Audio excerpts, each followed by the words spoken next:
এই মুহূর্তে আমার সঙ্গে রয়েছেন বাংলার দুই নেতা, একদিকে বিধায়ক নওশাদ সিদ্দিকী রয়েছেন, অন্যদিকে আমার পাশে রয়েছেন ইমতিয়াজ আহমেদ মোল্লা, যিনি ভীম আর্মির নেতা। আজকে আমরা দুজনকে দেখলাম সকাল থেকে একসঙ্গে ঘুরছেন। দুজনের মধ্যে কি নতুন কোনো দোস্তি হয়েছে সেটা নিয়েই আজকে আলোচনা করব, এবং সেই সাথে সাথে বাংলার রাজনৈতিক প্রেক্ষাপট নিয়ে দুজনেই বিভিন্ন জায়গায় আন্দোলন করছেন। নওশাদ সিদ্দিকী একদিকে যেমন বিধানসভার ভিতরে করছেন, একদিকে তার পাশাপাশি বাইরেও আন্দোলন করছেন। সেই সাথে যে ইমতিয়াজ সাহেবরাও তারা কিন্তু বিধানসভার বাইরে, ভিতরে না গেলেও বিধানসভার বাইরে বাংলার বিভিন্ন জায়গায় তারা কিন্তু আন্দোলন করছেন বাংলার মানুষের স্বার্থে, বাংলার স্বার্থে। তো সেই বিষয় নিয়ে আজকে কথা বলবো। আমরা দেখেছি, প্রথমে নওশাদ ভাইকে দিয়ে শুরু করব, যে দেখেছি যে কয়েকদিন ধরে ভোটের পরে রাজ্যের বিভিন্ন প্রান্তে মব লিঞ্চিং হচ্ছে নিয়মিতভাবে, কি বলবেন এটা নিয়ে? অবশ্যই উত্তর দেবো। তার আগে বলছি, বললেন না নতুন করে দোস্তি, শত্রুতাই কোথায় ছিল যে দোস্তি, নতুন করে দোস্তির প্রশ্ন আসছে কোথায়? মতনৈক্য কোনো বিষয় কারো থাকতেই পারে, সেটা 100 বার গঠনমূলক আলোচনা সমালোচনা হতেই পারে। অনেকে ভাবে যে শত্রুতা আছে, এ ধরনের কোনো ব্যাপার নয়। আর যেটা বলছেন, হ্যাঁ, সারা রাজ্যে একটা সময় ছিল, আমরা উত্তরপ্রদেশে এনকাউন্টারকে নিয়ে অনেক কথা বলেছি, মানে বিভিন্ন দেশের বিভিন্ন প্রান্তে, সে 1 লাখ ফেলু থেকে শুরু করে হাফেজ জুনাইদ থেকে শুরু করে আমরা অনেক ঘটনা দেখেছি, আফরাজুল থেকে শুরু করে। কিন্তু দুর্ভাগ্যের বিষয়, আমাদের রাজ্যেও ওই ধরনের পরিস্থিতির সম্মুখীন আমাদের হতে হচ্ছে। গত কয়েকদিন আগে, খাস কলকাতার কথা বলছি, এক ছেলেকে চোর সন্দেহে পিটিয়ে মেরে দেওয়া হলো। বিগত 1 মাসের আপনি যদি রেজাল্ট দেখেন, প্রায় আমাদের রাজ্যে একাধিক জায়গায় গণপিটুনির শিকার হয়েছে, প্রায় 10-12 জনকে হত্যা করা হয়েছে। এই যে এই ট্রেন্ড চলছে, এটা কোনোভাবেই কাম্য নয়। এর জন্য আমরা বারবার পুলিশ প্রশাসন এবং সরকারকে আমরা দায়ী করছি, এই জন্যই যে সরকার সেই সদাত্মক ভূমিকা পালন করতে পারছে না প্রশাসনকে দিয়ে। প্রশাসন যদি সক্রিয় থাকে, তাহলে এই দুর্দিন দেখতে হতো না আমাদেরকে। কিন্তু দুঃখের বিষয়, আমরা যখনই প্রশাসনকে সক্রিয় হওয়ার কথা বলছি, কি দেখলাম, আমাদের এক কর্মী তথা সাধারণ মানুষ, যদি রাজনৈতিক পরিচয় তাহলে হয়, সে একজন আইএসএফের কর্মী, কিন্তু তার সবথেকে বড় পরিচয় তিনি বাংলার একজন নাগরিক। তা গত কয়েকদিন আগে পুলিশ তাকে চুরির অপবাদে তাকে অ্যারেস্ট করেছিল, এমন মারধর করেছে, তারপরে এমন শারীরিক অত্যাচার হয়েছে, তাকে মৃত্যুর কোলে ঢলে পড়তে হয়। কিন্তু দেখুন ব্যাপারটা, যে চুরির অপরাধ দিয়েছে, যার চুরি গিয়েছে, সে তার নামে কোনো অভিযোগ করেনি। এর মধ্যে প্রচুর বড় একটা রহস্য আছে।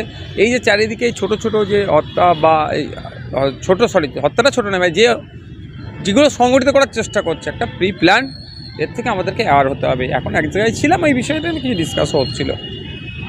এই যে মব লিঞ্চিং চারিদিকে যেমন ঘটছে, তার পাশাপাশি পুলিশের বিরুদ্ধে অভিযোগ যে পুলিশ পিটিয়ে হত্যা করছে, এই যে ঘটনা ঢোলায় ঘটলো, এই ঘটনাগুলো নিয়ে কি বলবেন?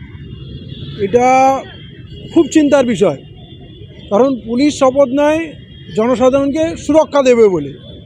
আর পুলিশ, আজকে যে ঘটনায় আমরা ঢোলায় গেছিলাম, ঢোলা থানার এর আগেও অনেক অভিযোগ আছে। ঢোলার হত্যালীলা, আব্দুল সালামকে থানার গেটে দাঁড়িয়ে সরাসরি বুকে গুলি করা, আমরা সেই ক্ষেত্রেও গেছিলাম। তো এই থানাটা একটা বদনাম থানা, এবং ঢোলা থানার আশেপাশে আরএসএস খুব সক্রিয়, এমনি পুরো ভারতবর্ষ তথা বাংলায় সক্রিয়। তো চিন্তার বিষয় এইটা, যে পুলিশ যদি অত্যাচারী হয়ে যায়, যেমন এর আগে বারুইপুর জেলে 4 জনকে পিটিয়ে হত্যা করলো, সেক্ষেত্রেও তারা নির্দোষ ছিল। তাহলে এইটা কোনো কাকতালীয় ঘটনা না যে হঠাৎ এই ধরনের ঘটনা বেড়ে যাচ্ছে। এর পিছনে সূক্ষ্ম পরিকল্পনা আছে, ষড়যন্ত্র আছে, এবং মানুষের মধ্যে কোথাও না কোথাও একটা সন্ত্রাস, একটা ভয়, আতঙ্ক তৈরি করার চেষ্টা হচ্ছে। যদি এটা এখনই না থামানো যায়, যদি নড়ে না বসে, তাহলে এই সংখ্যাটা আগে অনেক বাড়বে।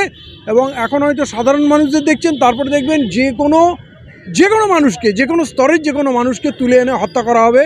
আমরা আনিস খানকে দেখেছিলাম তো, মধ্যরাত্রে তার বাড়িতে ঢুকে তাকে হত্যা করা হয়েছিল, 2বার পোস্টমর্টম করা হয়েছিল, কিন্তু কেউ বিচার দিতে পারেনি। বিচার তো আমরা করব, বিচারকের আসনে জনগণ আছে। জনগণ যদি বিচক্ষণ না হয়, জাগ্রত না হয়, তাহলে অন্যায় বাড়বে। আর যখন মানুষ জাগবে, তাহলে অন্যায় কমবে। কোথাও না কোথাও এখানে মানুষকে বড় দায়িত্ব নিতে হবে। আমরা যদি ভাবি দেশ পলিটিক্যাল পার্টি চালাবে, দেশ পুলিশ চালাবে, দেশ মিলিটারি রক্ষা করবে, যদি মনে হয় এটা ওদের দায়িত্ব, তাহলে কিন্তু আমরা অত্যাচারের শিকার হব। দেশ মানুষ চালাবে, এটাই গণতন্ত্র। তো তার জন্য আজকে নওশাদের সঙ্গে ওখানে দেখা হয়ে যায়, আমরা একসঙ্গেই এলাম। এর মধ্যে বিশেষ চমকে যাওয়ার মতো বিষয় কিছু নেই। আর বারে বারে এই পশ্চিমবাংলায় যে কোনো জায়গায় যদি বিনা কারণে কারোর উপরে অত্যাচার হয়, আমি পথে নেমেছি, নওশাদের জন্যও নেমেছি, আব্বাসের জন্যও নেমেছি, আমি প্রফেসর সুধাকরের জন্য নেমেছি এবং কত নাম বলবো, কার জন্য নামিনি। এটা প্রতিটা মানুষের মধ্যে থাকা উচিত। অন্যায় দেখলে, বিশেষ করে যদি নিরীহ মানুষের উপরে অত্যাচার হয়, গর্জে উঠতেই হবে, এটাই মনুষ্যত্ব। এই যে আমরা দেখছি যে এতদিন ধরে যদি কোথাও আমরা কোথাও কিছু হতো, উত্তরপ্রদেশ, গুজরাট, বিহার, এই সমস্ত রাজ্যের দেখানো হতো যে পশ্চিমবাংলা অনেক সেফ জোন। এই পশ্চিমবাংলায় মানে উত্তরপ্রদেশের থেকে বেশি এখন এই মুহূর্তে মব লিঞ্চিং হচ্ছে। এটাতে হয়তো দেখাতে পারবো না আপনাকে, আমি আপনাকে এটা বলতে পারি, কিন্তু বাস্তবে রিয়েলিটি গ্রাউন্ডে যদি আমি দেখি, উত্তরপ্রদেশকে কিন্তু যদি এখনই আমরা না এটাকে আটকানোর চেষ্টা করি, তাহলে উত্তরপ্রদেশকে ছাপিয়ে চলে যাবে। আমরা পুলিশ এনকাউন্টারের কথা শুনেছি গত বছরে, আমাদের ইমতিয়াজ সাহেব বললেন বারাইপুর পুলিশ ডিস্ট্রিক্টের কথা। শিকারি মোড়াও আদিবাসী সমাজে একটা ছেলে, তাকেও পুলিশ কাস্টডিতে হত্যা করা হয়েছিল। গত বছরের যে ডেটা দেখিয়েছে, এই বছর দেখুন তার অনেকটা বেরিয়ে গেছে। উত্তরপ্রদেশে পুলিশ এনকাউন্টার হয়, এখানে পুলিশ থানায় পিটিয়ে মারে, এটা ডিফারেন্স। দুঃখের বিষয়, আমাদের পুলিশ মন্ত্রী সংখ্যালঘুদের মাসিয়া বলে যিনি দাবি করেন, একটা সংখ্যালঘু ছেলেকে থানায় পিটিয়ে মারলো, বা বিগত বছরেরগুলো নিয়ে কোনো মন্তব্য তাকে করতে দেখতে পেলাম না। আর এইটা যদি অন্য কোনো রাজ্য হতো, এখন হয়তো অনেক ইমাম সংগঠন, অনেক উলামারা বিভিন্নভাবে প্রতিবাদ করতে নামতেন। দুর্ভাগ্যের বিষয়, আমাদের উত্তরপ্রদেশ, অসমে মসজিদের ওপরে বা কোনো সংখ্যালঘুদের ওপরে কোনো আক্রমণ হলে প্রতিবাদ করতে দেখা যায় আমাদের রাজ্যে। অবশ্যই প্রতিবাদ করা দরকার, কিন্তু আমাদের রাজ্যের সেই ধূপগুড়ি মসজিদের আক্রমণ থেকে শুরু করে বিভিন্ন জায়গায় বা বিভিন্ন সংখ্যালঘুদের উপর আক্রমণ হলে তথাকথিত সংখ্যালঘুদের দরদি যারা আছেন বা ইমাম সংগঠন বা যাই বলুন না কেন, তাদেরকে আর খুঁজে পাওয়া যায় না। এটাই হচ্ছে পরিতাপের বিষয়।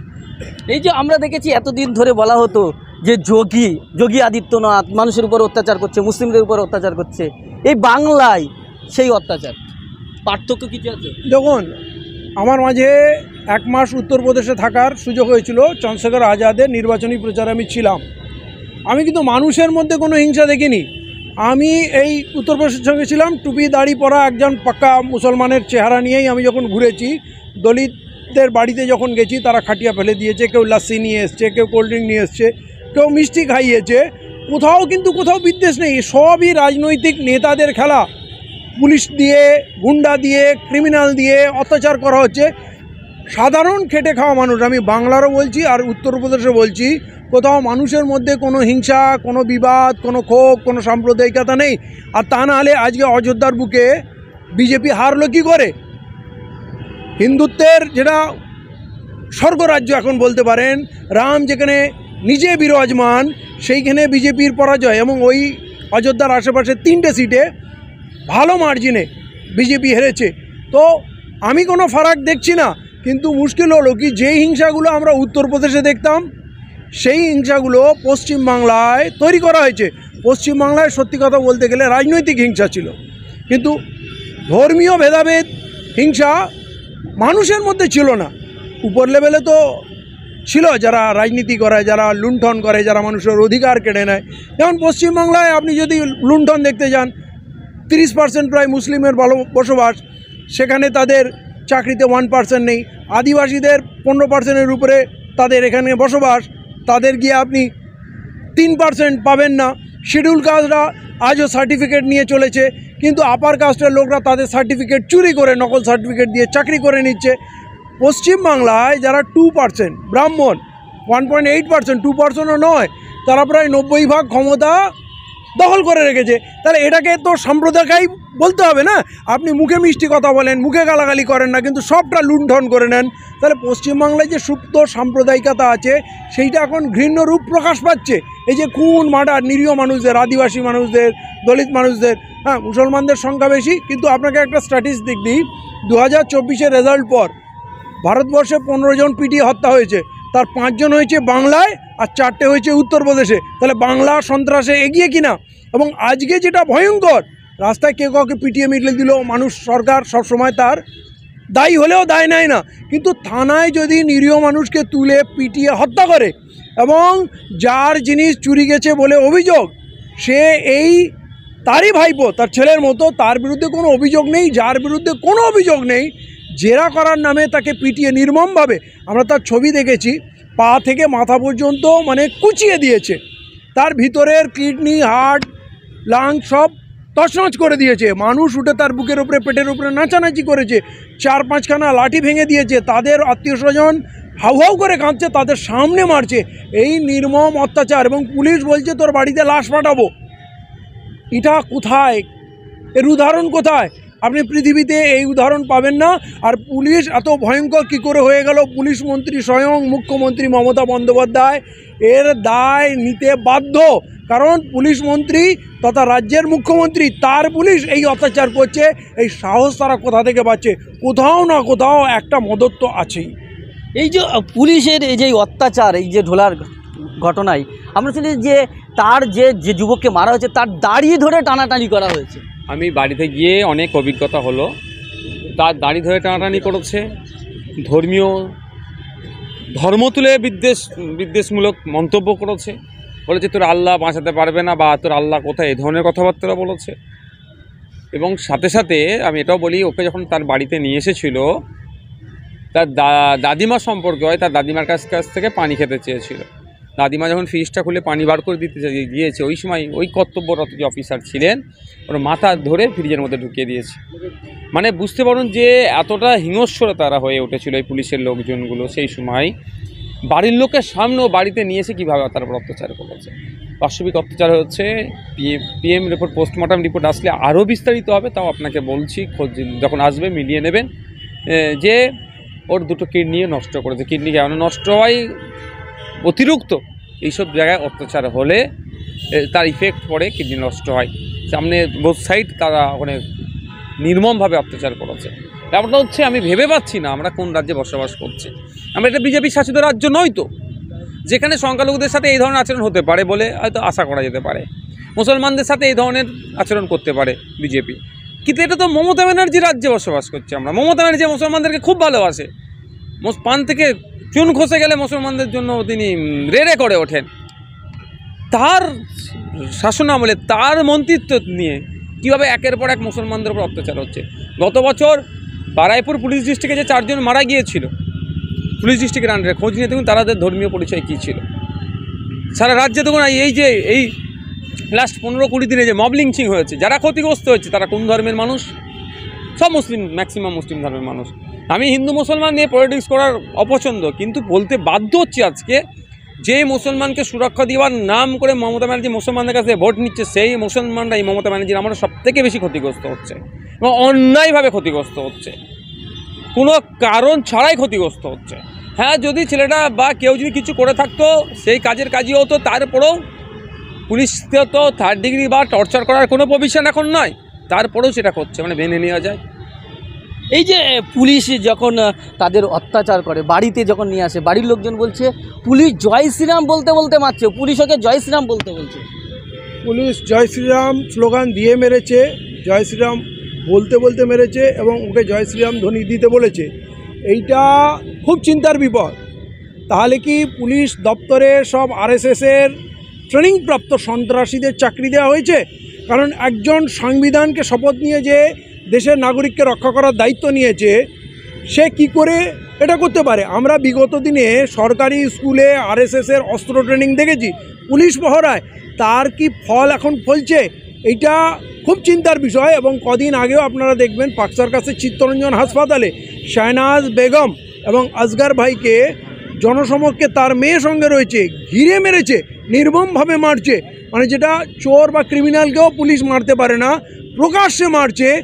এই সাহস কোত্থেকে পাচ্ছে? কে অনুমতি দিচ্ছে? আগে তো এই জিনিস ছিল না। আমরা কোথাও না কোথাও একটা ভয়ঙ্কর ভবিষ্যৎ দেখতে পাচ্ছি, কোথাও একটা ইশারা হয়ে গেছে, দেশে বড় ভয়ঙ্কর একটা দাঙ্গার দিকে এগোচ্ছে, যেখানে আমরা শুনছি বিভিন্ন বিদেশি সংস্থা ভারতবর্ষে গণহত্যার ইঙ্গিত দিচ্ছে, দাঙ্গার ইঙ্গিত দিচ্ছে। বিজেপি এইবারে অনেক দুর্বল হয়ে গেছে, কিন্তু তার অত্যাচার বেড়ে গেছে। বাংলার মানুষ বিজেপিকে আবার এখানে মুখ ঘষা করে দিয়েছে, নাক ঘষা করে দিয়েছে। বিজেপি এখানে খুব ভালো ফল করেনি, তাও 12টা সিট জিতেছে, যতটা ওরা ভেবেছিল করেনি। তারপরেও আরএসএসের অত্যাচার তো কমছে না। আরএসএস যেটা চায় সেইটা হচ্ছে, বিজেপি যেটা চায় সেটা হচ্ছে। এবং সবথেকে দুঃখের বিষয় কি জানেন? এই যখন তরতাজা যুবক, সে মুসলমান হোক, দলিত হোক, আদিবাসী হোক, তার বাড়িতে পৌঁছাচ্ছে, এইভাবে পিটিয়ে মারছে, প্রশাসনের হাতে মৃত্যু হচ্ছে, মুখ্যমন্ত্রী একটি শব্দ উচ্চারণ করছেন না। যেই মানবিক মুখ্যমন্ত্রী রিজওয়ানুর রহমানের হত্যার পর পুরো কলকাতায় আগুন জ্বালিয়েছিলেন, মুসলমানদের মাসিয়া হয়েছিলেন, আজকে তিনি একটা শব্দ উচ্চারণ করছেন না। এই ঘোর থেকে, মমতা আমাদের বন্ধু, বাংলার বন্ধু, এই ঘোর থেকে, ঘুম থেকে যদি আমরা জাগতে না পারি, ভয়ঙ্কর ক্ষতি হবে, ভয়ঙ্কর খারাপ একটা দিন আসছে। আমি বাংলার মানুষকে বলবো, লক্ষ্মীর ভাণ্ডার, ইমাম ভাতা, মহাজেন ভাতা, পুরোহিত ভাতা, এগুলো সবই সরকারি তহবিল থেকে আসে, এবং এই সরকারের যে তহবিল তৈরি হয় সেটা আমাদের ঘাম ঝরানোর ট্যাক্সের পয়সা দিয়ে হচ্ছে। আমাদের যে তেলের দাম বাড়ছে, জিনিসের দাম বাড়ছে, গ্যাসের দাম বাড়ছে, জিএসটির দাম পায়, মমতা বন্দ্যোপাধ্যায় কিছুই দেয় না, আমরাই দিই। অতএব কিছু ফ্রি পাচ্ছেন এইটা বলার কোনো নেই। এইগুলো যেমন আপনার মনে হচ্ছে ফ্রি পাচ্ছেন, ওই রকম বিদ্যুতের বিল বাড়ছে, ট্যাক্স বাড়ছে, জিএসটি বাড়ছে, সব জিনিসের দাম বেড়ে এখন তো আলু পেঁয়াজ সব জিনিসেরই তেল আকাশ ছোঁয়া। আমরাই টাকা দিচ্ছি, আবার আমরাই টাকা নিচ্ছি, কিন্তু ধন্য করছি শ্রীমতী মমতা বন্দ্যোপাধ্যায়। কিন্তু এই যে নিরীহ প্রাণগুলো চলে যাচ্ছে, এই যে পরীক্ষার পেপার লিক হচ্ছে, এই যে লুট হচ্ছে, চাকরি পয়সা দিয়ে বিলি করে দেওয়া হচ্ছে, এই যে স্কুলে টিচার নেই, এই যে ভয়ঙ্কর গতি হচ্ছে, এইটা নিয়ে রাজ্যের মানুষকে ভাবতে হবে। সবথেকে বড় কথা, শ্রীমতী মমতা বন্দ্যোপাধ্যায় রামনবমীকে উৎসাহ দিয়েছেন, বলেছেন সবাই অস্ত্র নিয়ে নামবেন। আপনি মুখ্যমন্ত্রী, আপনি গির্জায় যান, আপনি মসজিদে যান, আপনি মন্দিরে যান, শান্তির বার্তা দেন, আবার আপনি অস্ত্র নিয়ে পথে নামতে বলেন। আবার এদিকে বলছেন যে বিহারিরা, উত্তরপ্রদেশের লোকরা আমার রাজ্যটাকে দখল করে নিল, আমার কৃষ্টি কালচার ধ্বংস করে দিল, কাল এখানে বাংলা বলার লোক পাওয়া যাবে না। তাহলে রামনবমীতে উৎসাহটা আপনি কেন দেন? রামনবমীটা কারা করে? অতএব আপনি কি করছেন এটা খুব চোখ খুলে বিচার করতে হবে। ছট পূজা থেকে আরম্ভ করে দুর্গা কার্নিভাল সব জিনিসে এখন আপনি ধর্মের রূপ নিয়েছেন। কাল শান্তির দূত ছিলেন, এখন আপনার বোরখা ওড়না গেছে, মাশাআল্লাহ ইনশাআল্লাহ গেছে, এখন আপনার মুখে চণ্ডী পাঠ এসছে। তো আপনার চণ্ডী রূপ আমরা দেখছি, আরও ভয়ঙ্কর রূপ বাংলার মানুষ দেখবে। আমি বাংলার মানুষকে বলবো, বাংলা শান্তির বাংলা থাকুক, তার জন্য হিন্দু, মুসলমান, শিখ, খ্রিস্টান, আদিবাসী, মতুয়া, যে যেখানে আছি আমরা ভাই, আমরা বাংলায় বাসি। এবং বাংলায় যারা হিন্দি, উর্দু ভাষী আছে, তারা স্বাধীনতার আগে থেকে, ব্রিটিশ পিরিয়ড থেকে আছে। কাউকে কোনো ভাষা ধর্মর ভিত্তিতে ঘৃণা করা যাবে না। আর প্রতিটা মানুষের অবদান আছে বাংলার উন্নয়নে। অতএব বাংলাকে বাঁচাবো, বাংলাকে ভালোবাসবো। কোনো রাজনৈতিক মোহে, কোনো রাজনৈতিক নেতানেত্রীর মোহে আমরা এত পাগল হব না যে তার অন্যায়গুলো আমাদের চোখে পড়বে না। অতএব বাংলার মানুষকে আমি বলছি, জাগো। যদি একটাও লাশ কারো বাড়িতে যায়, এটা ভাবতে হবে আমার বাড়িতেও লাশটা আসতে পারত। অতএব কোনো মৃত্যুই, দেখুন অ্যাক্সিডেন্টে মানুষের মৃত্যু হয়, রোগে মৃত্যু হয়, কিন্তু যদি কাউকে গণপিটুনে মৃত্যু হয়, তাহলে এটা খুব ভালোভাবে ভাবতে হবে। এই ইঙ্গিত ভালো না, কাল প্রত্যেকের বাড়িতে লাশ যেতে পারে। অতএব ধিক্কার জানান, প্রতিবাদ জানান, নড়ে বসুন, জাগ্রত হন, আর অন্যায়ের বিরুদ্ধে রুখে দাঁড়ান। দুজন, আপনি এবং ইমতিয়াজ সাহেব, দুজনেই দেখলাম কয়েকদিন ধরে কখনো মৌলালী যুবকেন্দ্রে একসঙ্গে বৈঠক করছেন, কখনো এই ঢোলাহাটে একসঙ্গে যাচ্ছেন। তাহলে কি আপনারা দুজনে একসঙ্গে আন্দোলনের পথে নামছেন নাকি? দেখুন, ব্যাপারটা হচ্ছে সব সময় একসাথে বা আলাদার প্রশ্নই আসছে না। লক্ষ্য যদি এক হয়, চলার পথে একসাথে দেখতে পাবো। নিশ্চিতভাবে আমরা আমাদের যে লক্ষ্য, ইমতিয়াজ সাহেবের লক্ষ্য আলাদা নয়, সেই জন্যে বারে আমাদের দেখা হয়ে যাচ্ছে। আর আন্দোলনের কথা যেটা বলছেন, শুধু আমি বা ইমতিয়াজ সাহেব নিয়ে আরও যারা লাইক মাইন্ডেড আছেন তাদেরকে ঐক্যবদ্ধ করা হচ্ছে, যাতে ওই যে কথা, একদম কারো বাড়িতে নতুন করে না লাশ যায়, তার আন্দোলন আমরা সংগঠিত করব। শুধু ওই ভাতার নাম করে মানুষের বিবেককে বন্ধ করে নেওয়ার চেষ্টা করছে যারা, সেটাকে বন্ধ করবো আমরা চাই শিক্ষা, স্বাস্থ্য, কর্মসংস্থান, এর লড়াই আমরা আছি। এর পরিবর্তে কি দিচ্ছে? ভাতা দিচ্ছে আর সাথে লাশ দিচ্ছে। এটা কোনোভাবেই মেনে নেওয়া যায় না। কি বলবেন আপনাকে? এই যে দেখছি আপনি নওশাদ সিদ্দিকী একসঙ্গে আছেন। আমার একটা ঘটনা, এক জায়গায় গেছিলাম, সেখানে দেখা হয়ে গেছে, ঠিক আছে? এটা কোনো আমাদের পরিকল্পিত কর্মসূচি তো নয়, এটা কোনো অনুষ্ঠানও ছিল না। বিপদ বাড়িতে আমরা দুজন গিয়ে হাজির হয়েছিলাম। এবং এইটা জানবেন, আমরা বরাবরই যখন যে যা বিপদ পড়েছে, একে অপরের বিপদে দাঁড়াই, কথা বলি। আমরা একই সমাজে, একই বাংলায় থাকি, আমাদের লড়াই এক। আমাদের মূল লড়াই হচ্ছে বিজেপি আরএসএসের বিরুদ্ধে। বিজেপি আরএসএস আমাদের মূল শত্রু, এবং সেই বিজেপি আরএসএসকে যদি কেউ প্রশ্রয় দেয়, কেউ যদি সহযোগিতা করে, তাকেও আমরা ছাড়বো না। আমাদের বাকি কারোর সঙ্গে মৌলিক কোনো শত্রুতা নেই, না সামাজিকভাবে না রাজনৈতিকভাবে। যেখানে যেখানে প্রয়োজন হবে মানুষের স্বার্থে একসঙ্গে দাঁড়াতে হবে, একসঙ্গে দাঁড়াবো, একসঙ্গে চলবো, একসঙ্গে লড়াই করব। এতে সমাজে ভালো বার্তা যাবে, আমরা আরও বাড়তি শক্তি পাবো, উৎসাহ পাবো। অতএব এইটা আমার মনে হয় না কারো খারাপ লাগা উচিত, খারাপ লাগার জিনিস। এটা তো ভালো, আমরা লড়াই করতে করতে শিখছি এবং এটা বুঝছি যে লড়াইটা যদি একসঙ্গে করা যায় তাহলে লড়াই মজবুত হবে, লড়াই সফল হবে। এই যে মব লিঞ্চিং বা বিভিন্ন ঘটনা ঘটছে রাজ্যের, বিভিন্ন দুর্নীতি থেকে শুরু করে বিভিন্ন কিছু, এইসব বিষয়কে আপনারা সবাই কি একসাথে ময়দানে নামবেন? ওবিসি সার্টিফিকেট বাতিল হয়েছে আপনারা নিশ্চিত জানেন। রাজ্য সরকারের ব্যর্থতার জন্য মানে গাইডলাইন মেনটেন না তৈরি করার পরে কলকাতা হাইকোর্ট এটাকে বাতিল করেছে এবং গাইডলাইন মেনটেন করে সার্টিফিকেট তৈরি করতে বলেছে। আমরা সুপ্রিম কোর্টে আমি নিজে স্পেশাল পিটিশন করছি ওখানে। সাথে সাথে রাজ্য সরকারকে যেটা দায়িত্ব দিয়েছে বা যেটা দায়িত্ব হওয়া দরকার, সঠিকভাবে পেপারস ওয়ার্ক করে সার্টিফিকেটগুলো ইস্যু করা, তার জন্য আমরা মাঠে ময়দানে নামছি। এই মাঠে ময়দানে নামার জন্য আরও যারা লাইক মাইন্ডেড আছে সকলের সাথে কথা হচ্ছে, একসাথে যারা লড়াই নেবে সার্টিফিকেট বাতিলগুলোকে যাতে পুনরায় সংখ্যালঘু সমাজের, মুসলিম সমাজের অফিসি যারা থেকে মানে যারা উপকৃত হচ্ছিল সেটা যেমন বরকরার রাখা যায়। সাথে সাথে এই ফেক এসটি/এসসি সার্টিফিকেট বাতিল করার জন্য এবং প্রকৃত যারা এসটি/এসসি তারা যাতে সুবিধা পায় সেই সমস্ত বিষয়গুলো নিয়ে এবং চলমান যে সমস্যাগুলো আছে নাগরিকের বিপক্ষে যেটা যাচ্ছে সেইগুলো নিরসন হওয়ার জন্য আগামী দিনে হয়তো আমাদেরকে একসাথে দেখতে পারেন। এই আমরা আজকে দেখছিলাম কখনো গাড়িতে একসঙ্গে গল্প করছে, একসঙ্গে আইসক্রিম খাচ্ছে, দুজনের মধ্যে একটা যেন নতুন ভাব ভালোবাসা তৈরি। আরে বাবা, আইসক্রিম খাওয়া যাবে না? প্রচণ্ড গরম ছিল, আইসক্রিম খেয়েছি, খাবার খেয়েছি, গাড়িতে একসাথে আসলাম, তো সমস্যা কোথায় এখানে? আমি আবারও বলছি, শত্রুতা তো ছিল না, তাহলে বন্ধুত্বের প্রশ্ন আসবে কেন? এ বলছে না নতুন করে বন্ধুত্ব হচ্ছে, শত্রুতা থাকলে তারপরে বন্ধুত্ব হবে। এই যে একসঙ্গে অনেক দিন পর আপনারা এই এখন ভোটের পরে দেখা যাচ্ছে মানুষের দীর্ঘদিনের চাহিদা ছিল, তো আপনারা কি চান আমরা একসঙ্গে বসবো না, একসঙ্গে খাবো না? এতে তো ভালো জিনিস, অসুবিধা কিছু নেই। আর একই পথে একই সঙ্গে কলকাতায় এলাম, আমাকে নৌসাদ সাহেব বললেন ইমতিয়াজ ভাই চলুন, আপনি তো কলকাতায় যাবেন, তাহলে আমার গাড়িতে চলুন। তো আমার সঙ্গে কী এমন সমস্যা আছে আমি বলবো যে না তোমার গাড়িতে আমার চড়া যাবে না? তো এটা কোনো বিশাল কোনো ঘটনা নয়, এটা একটা স্বাভাবিক প্রক্রিয়া, সৌজন্য, একে অপরকে সহযোগিতা করা। আর এমন তো কোনো অবৈধ কাজ আমরা করিনি, হ্যাঁ, একটা স্বাভাবিক সৌজন্য সম্পর্কে যেটুকু হয় সেটুকু করেছি। আর একসঙ্গে হওয়াটা এটা কোনো বড় ঘটনা না, আমরা একই সমাজে থাকি, একসঙ্গে আমাদের বারবারে আগামী দিনেও আপনারা দেখতে পারেন। হ্যাঁ, তো এই সম্পর্ক তো থাকবে, ছিল এবং কখনোই কোনো বিবাদ ছিল না। অতএব এটা একটা সাধারণ ব্যাপার, বিশেষ গুরুত্ব দেওয়ার মতো এটা কোনো বিষয় না। অসংখ্য ধন্যবাদ। ধন্যবাদ আপনাকে ধন্যবাদ। ধন্যবাদ। প্রিয় দর্শক, আমরা এতক্ষণ ধরে কথা বলছিলাম একসঙ্গে ইমতিয়াজ আহমেদ মোল্লা এবং ভাঙড়ের বিধায়ক নওশাদ সিদ্দিকীর সঙ্গে। আজকের মতো এখানে শেষ করছি, দেখা হচ্ছে অন্য কোনো এপিসোডে।